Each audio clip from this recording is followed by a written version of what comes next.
Азар ч юм уу би ч одоо Монголын нэлээд том групп компани захиралтай нэг ууланд гарах тохиолдол гарсан. Тэгээ тэр уул руу гарч явах үедээ би ингээд замд нь ингээд шантраад ёо барахгүй юм байна гэд амар нээлттэй гар байгаа шүү дээ. Би чи 16-тай байсан баха. Оо сайн байна уу наваг санчир гэдэг гэл ингээл зохоо идчихэж байгаа бас нэрээ уцсан уцтай. Нэрээ уцаа өгчөөл. Тэгээд тэр хүн намайг нэг мартсан бахтаа гэж одоо тоохгүй байж байгаа л тэр хүн араас ингээ гарч ирчихсэн. Миний нэрийг хэлээд санчраа амьдрал яг уус шиг. Чи нэг уулын орой дээр гарч чадвал хоёр уулын орой дээр гарч чадна. Чи нэгэн уулынхаа орой дээр гарахдаа нэгэн талаар нь гарч байгаа л чи уулын орой дээрс бүх талыг харж чадна. Тэгэхээр чи энэ уулыг чи хараад наашаа зориод ирсэн бол дээр нь гарчих.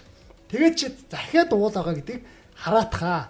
Бодохно тэр үг ингээд тухайн үед би ойлгоогүй ч гэсэн миний хамгийн том анзаарсан зүйл ингээд бусад бизнес эрхлэгчтэй ингээд зөндөө харьцаж байгаа шүү дээ. Бүгд ингээд ийм төөрөгдөл дортоор орчихсон. Энчэнэс нэг ийм үн юм шиг, энэ зөв юм шиг, тэр нь худлаа юм шиг ингээд бүгд нэг ман дотор орцсон. Нөгөө мэдлэг мэдээллийн төөрөгдөл гэдэг зүйлийг баах их сурвалжтай байсаар агаад. Тэнгүүд яг аль замаар явах уу, яг яах вэ гэдэг дээр л эргэлзээд яах уу гэдгээ ойлгохгүй байгаа гэдэг. Тэнгүүд миний бодлоор зүгээр явж үзчихээ. Урагшлаач нэг уулын орой дээр гарчаад байгаа.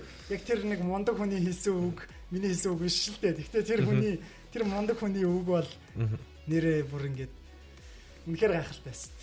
Зөв.